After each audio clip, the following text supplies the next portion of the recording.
This is Athletes as Educators with former pro basketball player, championship winning coach, and author Angela R. Lewis. Angie Lewis interviews current and former athletes who are passionate about sharing the lessons they've learned and the experiences that have shaped their lives. Welcome to the Athletes as Educators podcast with Angela R. Lewis.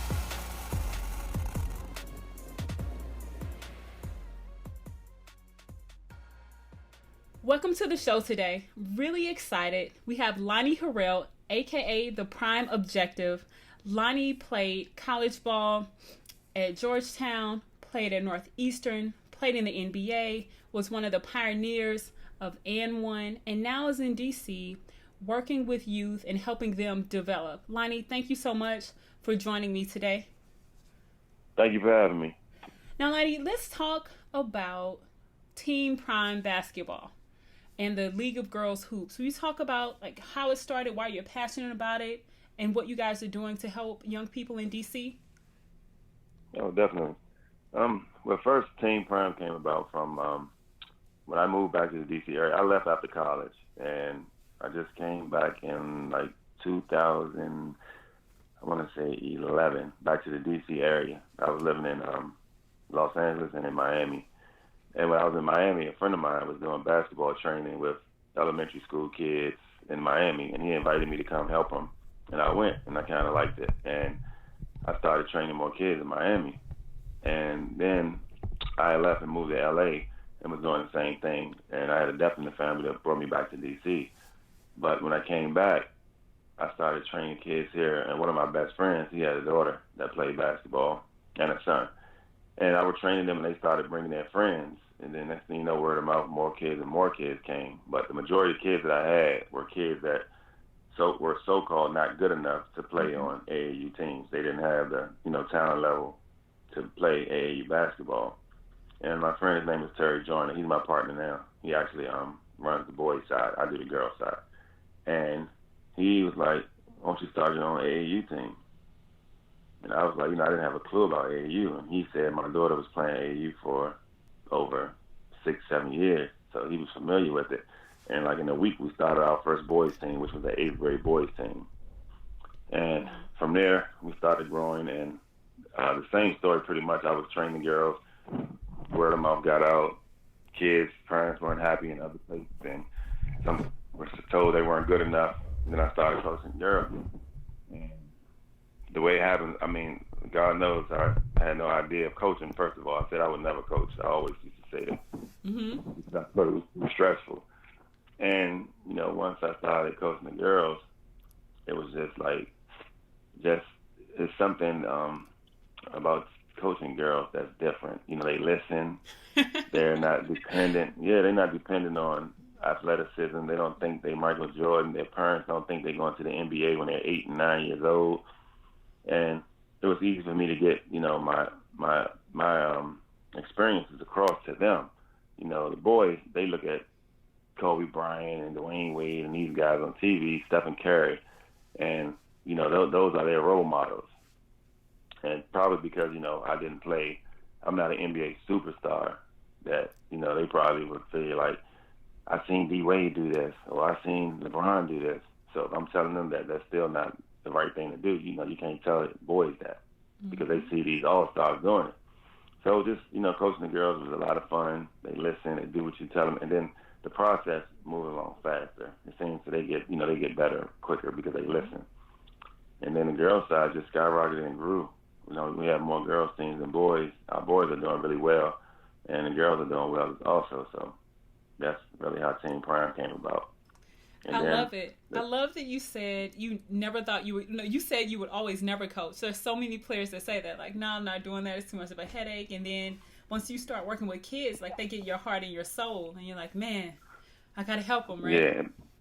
Oh, they do so much for me. Like now, over the break, we've been off for a week, and it's killing me. When I'm in the gym every day, I get tired. I complain, like, oh, I need a break. I need some rest. Now, after the break, I want to be in the gym. Like, right. I miss them. They do. It's like therapeutic for me as well. It keeps me, bound and balanced and happy. Being around the kids. I love it. It's a beautiful thing. Your kids definitely keep you on your toes. Oh yeah, they definitely do. They don't let me slack up. I can't come in the gym with my pants too baggy or too big. Yeah, they're gonna hold you accountable. They let me know it. Yep. What's your philosophy around Team Prime, and what separates Team Prime from some of the other programs? Because we truly develop kids, and it's not only about basketball; it's also about life. You know, everybody claims student athlete. They throw that out there quick. That's just a selling point. People say student athlete, but our proof is in the pudding. Our lowest GPA is a 3.7. Wow. We require all report cards, and that's out of 50-something kids. And we require everybody to turn in their report cards. You know, we pay attention to it. We let them know that, you know, if you don't get the right grades, or if you don't keep a certain GPA, then you don't need to play basketball. And punishment would be, like, we had one kid whose grades in the beginning were kind of, you know, low. They weren't bad. She still had like a 2.9 or something like that, but she also was having issues with her behavior in school. And how we punish that, don't take it away from the kids, you know, because that's not a good thing either.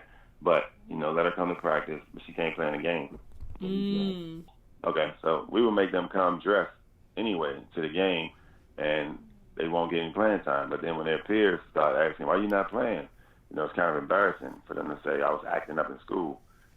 But they'll remember that moment and how they felt. You know, they want to play. You know, if that's what you want to do, you got to do right in school. That's number one. Absolutely. So, I love that. I love that you all make all the kids bring their report cards. I've talked to a bunch of people, and I've heard about a bunch of different programs, but no one's ever said that. That's a key differentiator for sure. Yeah, I have a backpack, and I have everybody's information. I have their birth certificates, I have their school progress reports, and I have report cards. Keep it all.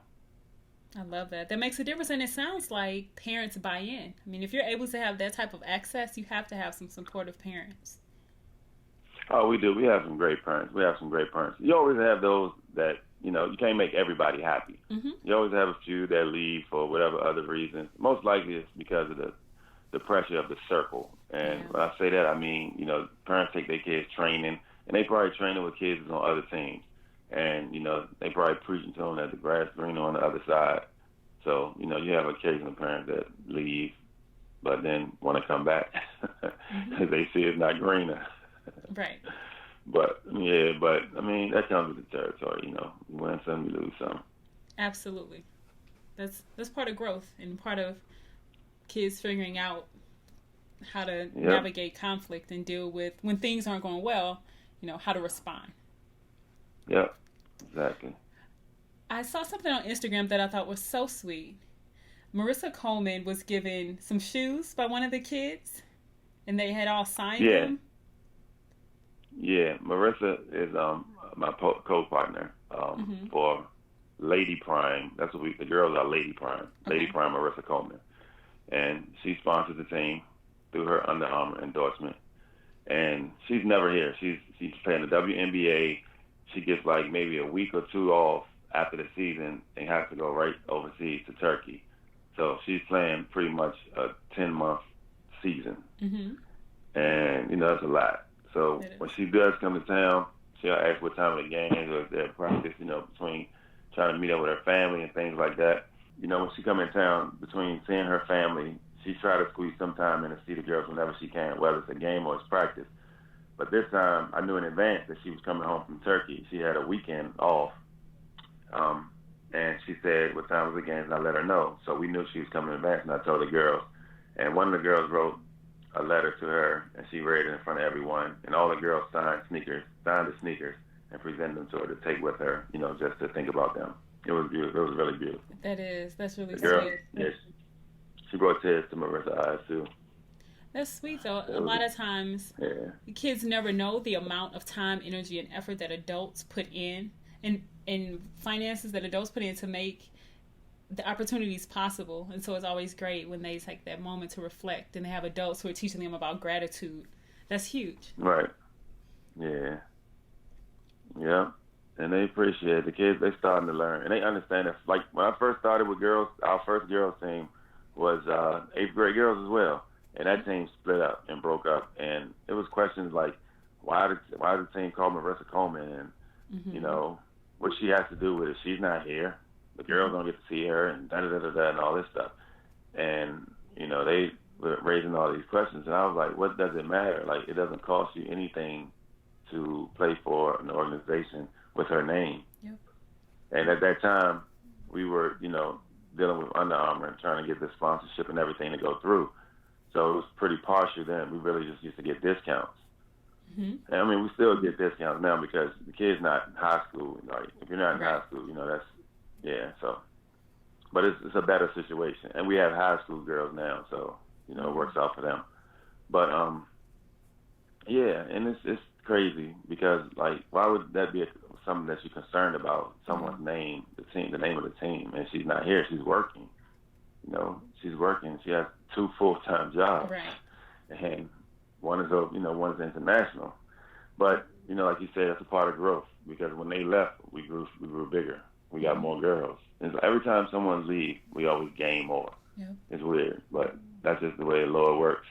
Absolutely. And especially you're doing it for the right reason. Yeah, I can tell just in this conversation that you're really passionate and you love the young people. What's some lessons that they've taught you? They it's just a joke that I always say though, but I don't like adults anymore. Please elaborate on that. Not just, you know, being around the kids, it's just so refreshing. And it's like when I leave the gym and I leave my kids, like we do a lot of events with the kids. Like this week we going to Maryland University basketball game all together. And, you know, I get a kick out of hanging with them. And when I leave them and go hang with adults, it's just like, yeah. Like, is this it? Is this what we do now? Right, so this is life? You know? Yeah. So I'm like, oh my goodness. It's like pulling my teeth out hanging around with my adult friends. But no, it's all out. It's fun. It's just a joke. But the kids really, like you said, they hold me accountable. It makes me stay on my toes. It makes me work a little harder. It makes me focus more. You know, like you said, like playing basketball, a lot of people aren't prepared for life. And I was actually one of those guys because, you know, I had so much talent and everybody saying, oh, you're going to be this, you're going to be that. You're going to be an NBA superstar, you're going to this, and I believed it, and I could have been, but evidently that wasn't my card. That's not what God wanted me to do.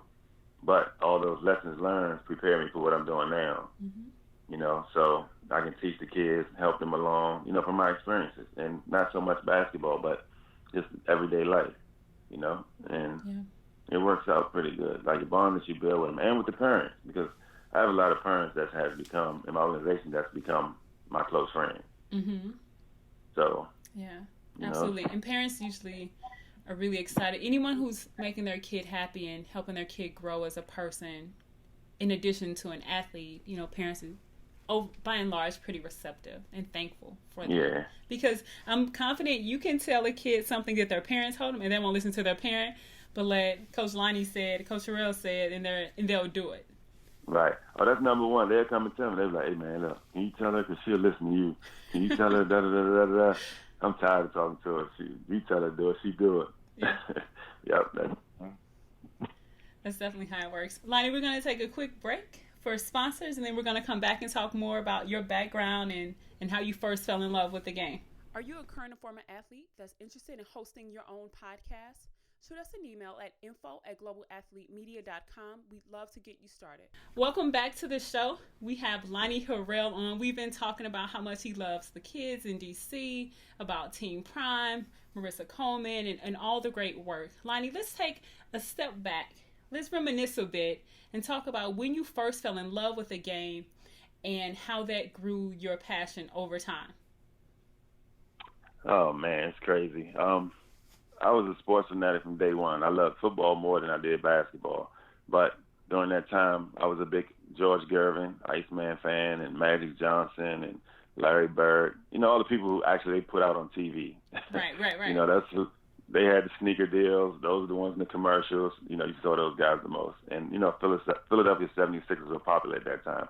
But although I was playing football, I never played organized basketball. But my mom's bought me a basketball every Christmas, the orange rubber basketball. So I would play from time to time.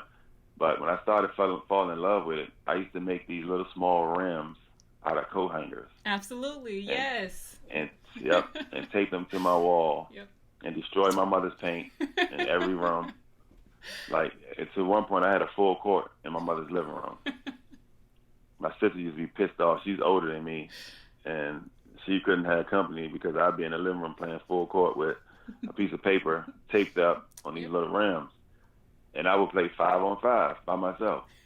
I would be 5 players on each team. I would say, so-and-so, pass to so-and-so, pass to so-and-so, and score and compete. And then I would play my right hand versus my left hand. So I'll be going to one court, right hand, and then going to the other court, left hand. And this was all in the house. Right. Oh, Lord. But little did I know, I was actually teaching myself the game. So when I went outside and started playing with my friends, I could already play basketball. I could dribble. I could shoot. Like, I just had to learn, the fundamentals. And I was blessed to have a lot of old guys in my neighborhood. But the process of it, it was just so funny how it happened. Like I said, I never played organized ball. But I just walked right on the court. I had some skills. I had these older guys who helped me out. And once they started telling me little things like, yo, you're going to be good, you're going to be good, you're going to be good, you're going to be good, I started believing it. Mm-hmm. And by the time I got to middle school, I tried out for the middle school team and I didn't make it. And I was like, hold on, these are the same guys that I play against in my neighborhood. And I'm always, outplaying them and challenging and competing with them. But I can't make the school team. So that right there made me turn it up another level. And I think that's when it clicked in, like, this is a real competitive sport. It's not just fun and games. Like, you have to compete and be prepared. And from then on, I played in the boys club 1 year. My coach, I was sitting, like, my friends all played. We played football. So I would go out. I went out to practice one time and watched them practice. They invited me to come to practice. And I was just sitting there watching them practice. I liked it and everything, but I had no desire to play because I wasn't playing organized ball. And I thought it was too much for me. It just looked like it was a whole lot. Mm-hmm. Watching them play was different from what I saw in the playground. And the coach was like, can you play? I was like, yeah, I can play. And he was like, he rolled me the ball and was like, shoot it. So I just stepped off the bench and thought he was just telling me shoot it from where I caught the ball at. And I was like by half court. And I shot it and I made it. He was like, what? And he threw me the ball back again. And it was like, man, do that again. He was like, you can step in some. I stepped on the court from half court again, shot it, and it went in. And that was it. And he lived in my neighborhood, too. Mm. So he took me under his wing. And from there on out, I just been a hooper. Got to high school, no more football. My high school coach saw me playing at in an intramural game. And he was like, oh, you're not playing football. You need to be playing basketball. Yeah, and that was it. The sky was the limit for me. Lonnie, you said two things that I'm not sure still happens today, but were essential for our growth. So I had older brothers, and I used to go to the court with my older brothers and the people in the neighborhood, and we used to hoop, right? So there were these older people who humbled us, one. And two, like, they taught us the game at a young age. Yeah. How does it differ now with working with youth that you see? Because we didn't have training. Like, we weren't going to trainings and group coaching sessions. Like, we just hooped in our neighborhoods. And then the other thing that you said that I want you to talk about a bit more is getting cut. So back in the day, you get cut, like, you have to suck it up. And it forces you to become this competitor. Whereas, like, you didn't have another team you could go to. This was the only one, right? Like, you didn't have all these options. Yeah. So it's either you step up or you don't play. So when you talk about those two socializing methods of becoming a great ball player and what you're seeing now with youth. Okay. Now the first part, the training part, I think I fell into that category. I'll use an example, and I'll use names too. I mean, I don't care. I'm not afraid. It's not anything bad. But everybody knows DeMatha High School here in Washington, D.C. It's one of the top schools in the country for basketball. They put out some of the best talent year to year to year to year. And a few of the players, one of the players was one of mine. He moved here from Iowa. And I forgot how I met his mom, but he was playing out in ninth grade. And I helped him with his jump shot. Yeah, his jump shot went from 30% to like 46% in a matter of months. Okay. And people was like, yo, who you work out with? Some of the guys on the Dematha team, and they were JV players at the time. So he brought like 4 of them to practice one day. A couple of their fathers came and things like that. And I'm old school, so I was doing basic fundamental things with them. Working on a jump shot, working on some footwork and stuff like that. And they was like, it's boring. Mm-hmm. Yep. And they didn't come back. Wow. And my kid, he was telling me like, yeah, you know, they work out with so-and-so, and, you know, he do parachutes. He got all this stuff out, all these props and all this stuff. And I just sat there like, you know, that's what's wrong with the game today. Everybody plays like robots. Everybody do the same moves because they do these same drills over and over and over and over and over. I'm like, how many times are you going to use that move in a game? Sometimes you don't even use it. Like, that's a wasted 30 to an hour that you're working on these useless moves. You need to play. They need to play full court. They need to play pickup with nobody yelling and screaming at them so they can see what type of player they are instead of somebody telling them what type of player they are. They need to be able to feel and be able to relax and play ball and learn stuff, make mistakes. You know, that's how you somebody telling you, do this move, do this move. How many trainers actually went and saw the kids play before they trained them? Right, to be able to determine what they needed to work on. Exactly. But they already have it in their mind. It's already in their mind, like, yeah, I'm going to do this. It look good for the parents. But I call them conditioning trainers because they're going to make your kids sweat. They're going to get some reps in. They're going to make your kids sweat, but your kid not getting any better as far as the game. Again, we know the game is played shoulders up. Yep. I get kids all the time that come from other teams, and I'll be like, all right, come on, start on the box. Let's do an L cut, V cut. They be like, what? What? Mm-hmm. Like, what you mean, what? That's basic basketball. Yeah. You got to get open. This is how you get open. See? Yep. And I have a girl on my team now. She's pretty talented. She's going to be pretty good. She's young. They're only in the 7th grade. Mm-hmm. But she played with one of the teams, one of the girls' organizations here locally that's pretty good. And they got a lot of years under their belt. And she's been shooting right-hand layups on the left side and still jumping off the wrong leg. And I'm like, you played a whole year with that organization? And this is how you shooting layups? Yeah, people are not developing out here. They're just trying to take the best kids, which goes to the next thing that you said. When we were being brought up, we only had 3 AAU teams. Yep. That was it. Mm-hmm. And today, kids leave so fast. Even high school. Like, as soon as they get in a hard, tough situation, they leave for what they think is a better situation, just so they can play. They don't care who the coach is, who's teaching, but everybody's excuse is, oh, he can't coach because you're not getting any playing time. Like, since when you was a perfect player? What's wrong with you? Yeah. That you can't play. I mean, if you're good, you're going to get some time. Yep. That's just hands down. And you know, the thing about life is, you don't get what you want all the time, and you're going to be disappointed. And so this is a hot topic for me. This is a really hot topic for me because I played and coached, right? And so I had an opportunity. Someone asked me to help train this team, and there were some people who were helping out, and I was like, you know, I'm new in this group. I'm just going to fall back and let the people who've been coming do what they do, and then, you know, I'll help out here or there. Lonnie, they did a drill, 22 dribbles. They literally dribbled 22 times. And did the same drill, to your point, for an hour. 30 minutes on one side of the basket, 30 minutes on the other side of the basket, 22 dribbles to take a shot. And the kids were so happy because they, like you said, they were sweating and they were dribbling and they were happy. I think I could have thrown up.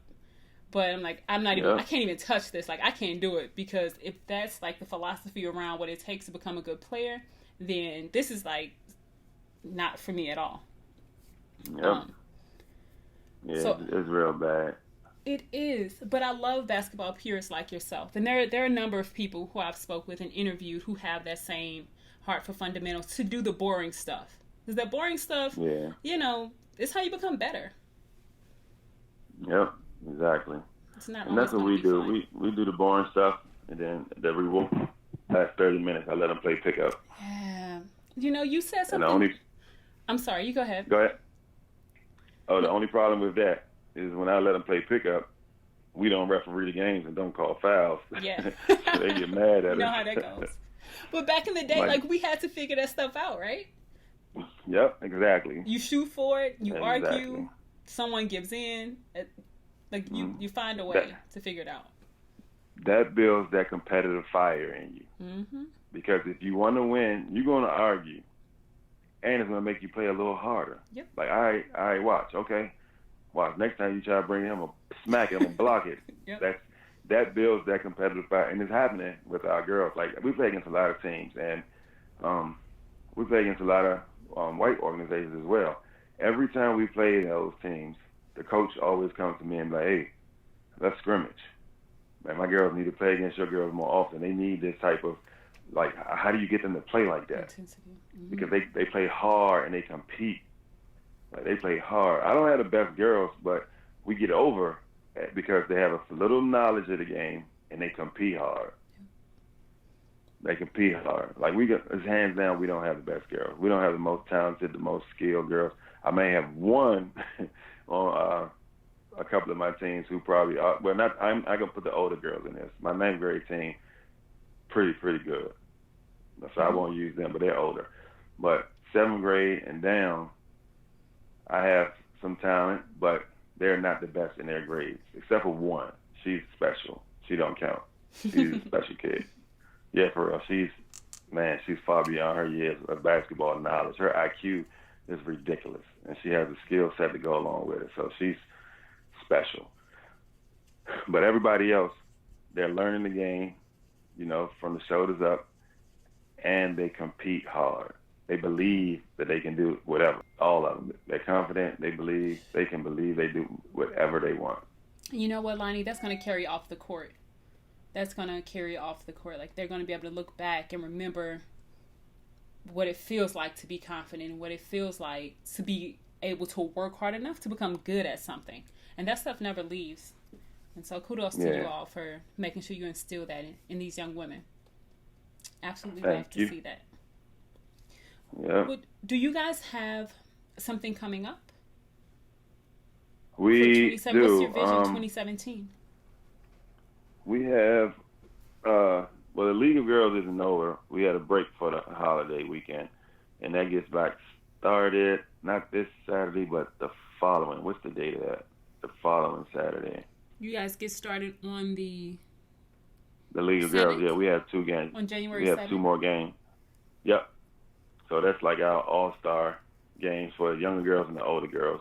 Okay. And this spring and summer, we're starting another league.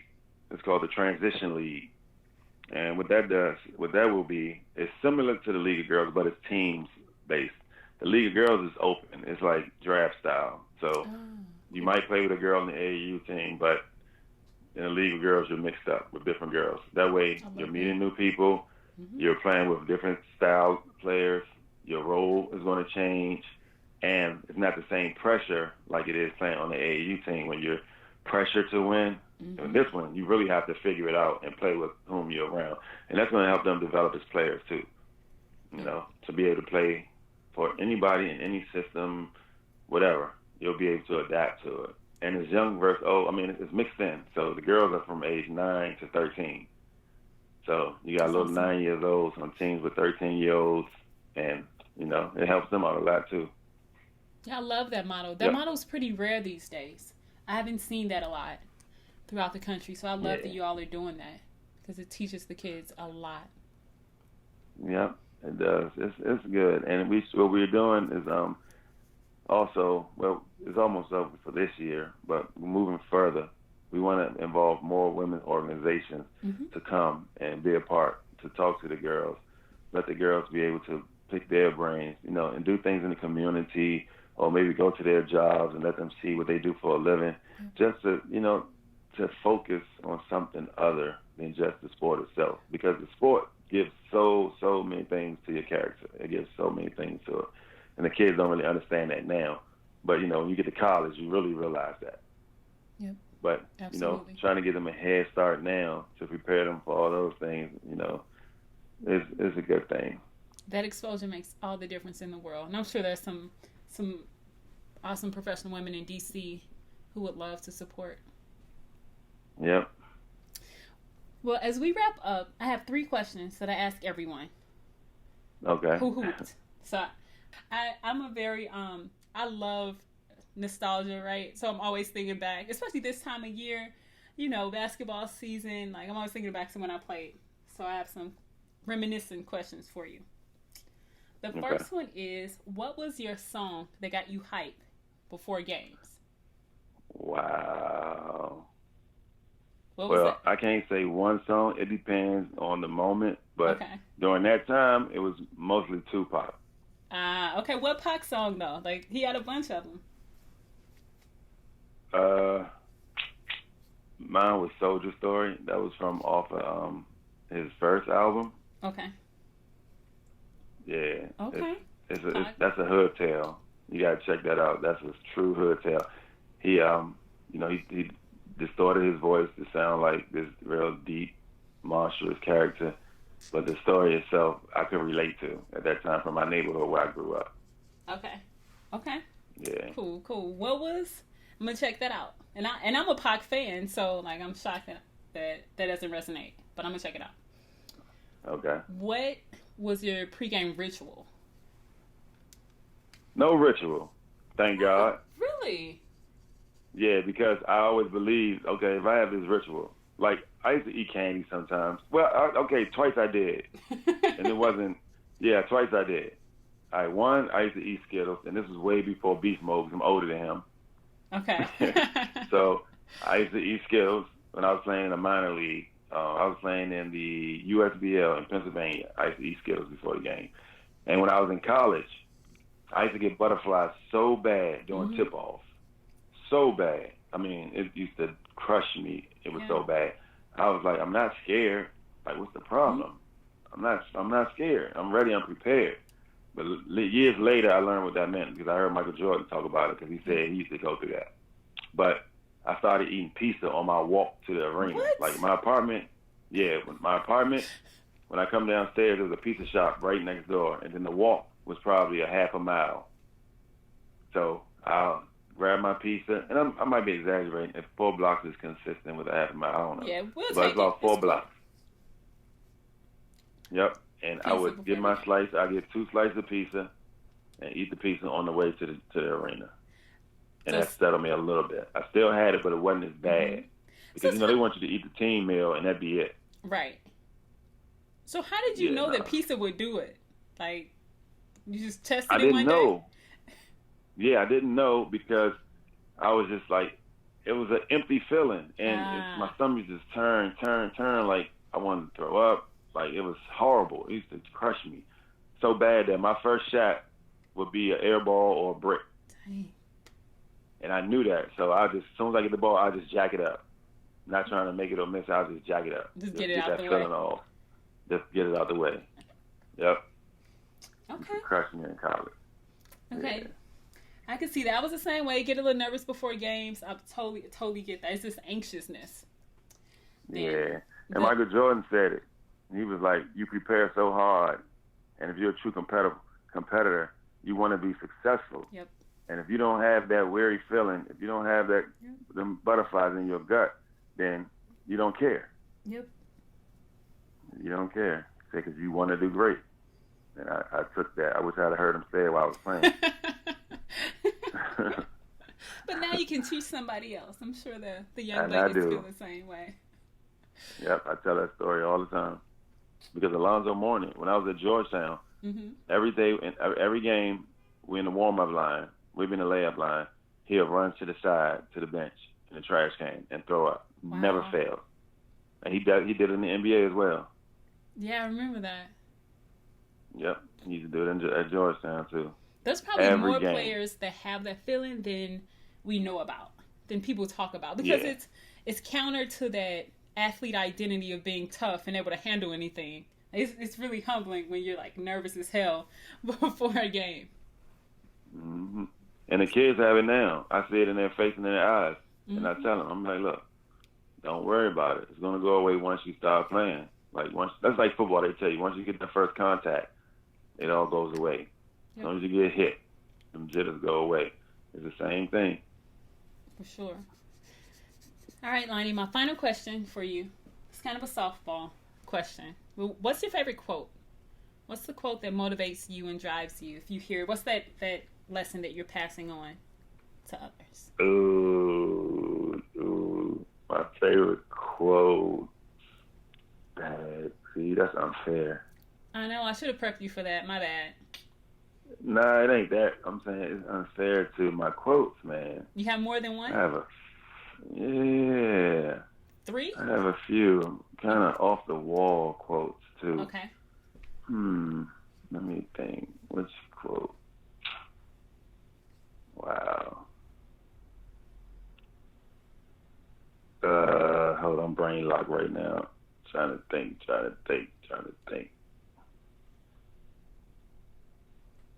Dang, what's my quote? One of them is a Kobe quote, though. Okay. He always say, like, whatever it is that you want to do, it's always an opportunity to rise. Nothing is ever easy. Nothing is ever perfect. Like, I love that one. That's a good one. Yeah, that's one of my best ones. I'm a big Kobe fan. I got a chance to watch him work out and play with him also. And I was just amazed. It was amazing. His intense. What was amazing about it?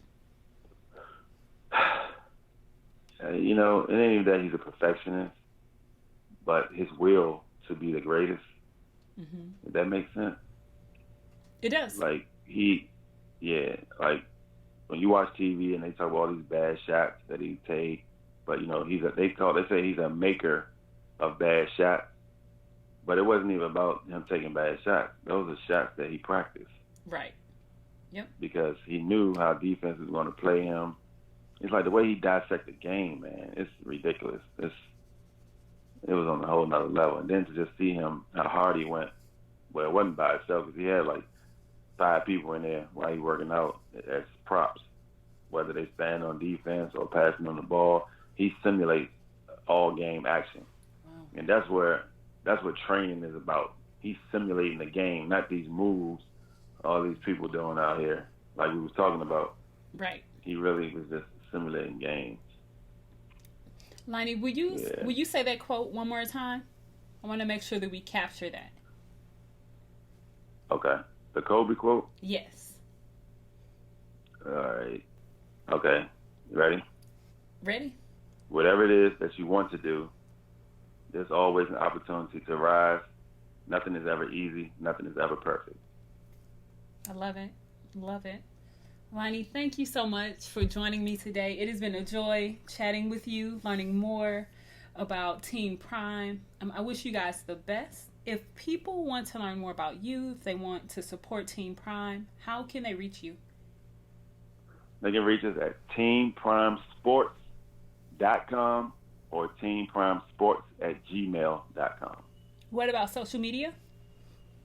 Social media, our social media is the same as Instagram is Team Prime Sports, and our Facebook is the same, Team Prime Sports. Perfect. Well, I'm going to go follow Team Prime Sports and check y'all out and keep up on all the great things that y'all have going on with your young women.